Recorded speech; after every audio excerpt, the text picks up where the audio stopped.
So you got the basic controls down for this game, and you have a general idea of how to play it. But what do you do now? Welcome to the channel. If it's your first time here, my name is MadMike, and today I'm going to be helping you improve your skill in Tekken 8. Now, if you are new to the game and you don't know how to use the basic controls, I made a video a while ago breaking all of that down for you, so consider checking it out. But if you know all that stuff already and you want to take your next step in your Tekken 8 journey, you're in the right place. So first off, I want to talk about grabbing. Grabbing is one of the most important things in this game, because while you're giving your opponent a flurry of attacks, they might think to just guard, hold back, and try to avoid being hit, but that is the perfect time to throw in a grab. Grabbing in this game is pretty easy. Whatever button you got mapped to it, just go ahead and hit it, and you got your opponent. And each character is equipped with multiple grabs. But what do you do if you're the one who got grabbed? Now, escaping a grab isn't easy at first, but once you get it down, it's going to become second nature. The proper way to escape a grab depends on what the grab is. Different grabs require you to input different actions to escape that specific grab. So we can see here that Kazuya's grabbing me and hitting me to the ground, right? And to escape this grab, I learned is 1 and 2 together.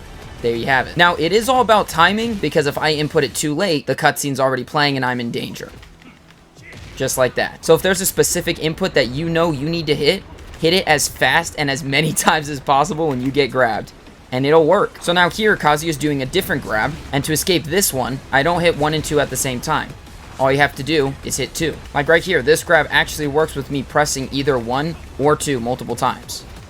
Have you ever been in this situation where King just grabs you and there's nothing you can do? So this is where practice mode comes in handy, because now I know through trial and error, I can get out of that by spamming 1. There you go. So for the most part, that's how you escape grabs. Now, if you want to practice this for yourself, and if you're wondering how I'm getting the CPUs to do these specific moves, just go to settings, practice settings, change the training mode from offense to defense. Then you can tell the CPU what move you want them to do from that character's move list. Then if you look at the bottom of the screen, it tells you what inputs to press to make that CPU play that action. Also, don't forget the restart button, because it's extremely helpful for when you mess up and you just want to try again. So next up, I want to talk about parrying an attack. Now, to set this up on practice mode, you just do what we did before, which is go into the settings, make sure you're on defense training, and the CPU's action can either be a move from the move list, or you can record to make him do a specific move you want him to do. So that low and that low. Then we just hit the pad button and circle together to play it, and he'll do those moves over and over again. Normally in this situation, your instinct is going to be to crouch block so that you don't get hit, but there is a better solution, and that is parry. All I'm doing is reflecting his attack and giving myself an opportunity to attack him back. And the input for this is just down and forward at the right time. That's it. Then you get to decide how you want to follow up with that parry. A few punches, a kick. Either way, just try to make the most out of it. It can really turn the tide of battle in an instant, where your opponent might have you dead to rights. Only thing is, you got to be exact on the timing with this move. So I would say if there's a character that's constantly giving you trouble, bring them into practice mode and try this. I learned it just the other day, and I'm already utilizing it in ranked matches. You just got to know when the right time is, if it's appropriate to use it, and if you're willing to take the risk of missing. Because you have to tap forward to do the input, it can be dangerous if you miss it. So definitely analyze the situation. If you think it's worth it, then go for it. So one thing I want to show you guys before we continue is this cool trick I learned the other day. And it works really well if you're backed into a corner. So your opponent's being aggressive, he's backing you up against the wall, and there's nothing you can do. But that's when I like to execute back, back, up, back.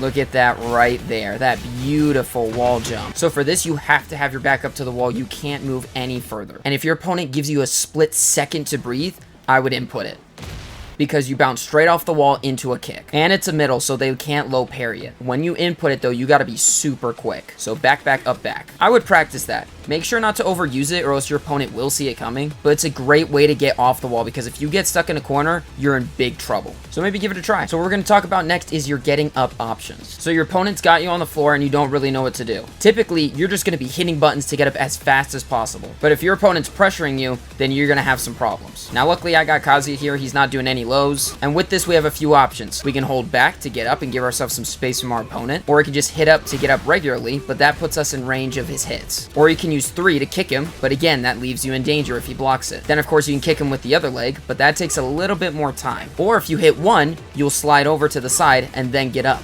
which gives you a chance to dodge their attacks. Or if you hit down and then 1, you'll slide to the left. Or, of course, you can be aggressive and hit 3 and 4 together, which will do a kip up, and you can get straight back into the fight. Or if you hit down and 4 together, you'll kick your opponent in the shin and roll back. Now, regarding all these options, in my opinion, the safest one is to just back up. In this situation here though, he's super close to me, not backing off, so I'm going to use down 4, kick him in the shins so that I get some room here. But if your opponent is doing moves that are hitting the ground, try to move out of the way. So in the end, it all comes down to the situation. I would just say try not to get up the same way too many times, because then your opponent's going to expect it. If every time I try to get up, I go for the shin kick, he's going to know to block it and I'm going to be in trouble. Or if I'm always aggressive and go for the kip up, he's going to block that and grab me out of it. So again, it's all about the situation. See what moves he's executing, figure out what the best option might be, and go for it. So next I want to talk about heat. We all know how to enter heat, correct? Once you enter heat, you have quite a few options. You can go into your heat smash, which does a lot of damage. Or you can just use your heat to pressure your enemy, get more damage off, even chip damage. Or you can choose to go into heat dash. So I want to focus on heat dashing for a second. Something you need to know right off the bat is that yes, heat dash, when you initiate it, does take up the rest of your bar. So the smartest thing to do would be when you're in heat mode, try to give your opponent as much damage as possible. Then once your bar gets low enough and you're ready to use it up,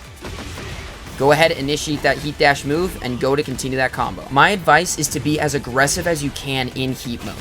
Unless your opponent is expecting it, go for as many hits as possible, because the more that you attack them, the less that your heat bar will drain. Plus, you get great chip damage. And don't forget, you can use the same move that you use to get into heat mode to get out of it with your heat dash. So if you have any other Tekken 8 techniques or tips and tricks that you want me to go over in a video, let me know in the comments down below. And if you want to talk to me personally, feel free to join my Discord. And don't forget, I stream Tekken 8 with viewers every Tuesday. But that is going to do it for this video today, guys. I really hope these tips were helpful and you're able to utilize them well in the next battle. But until next time, you'll see me later.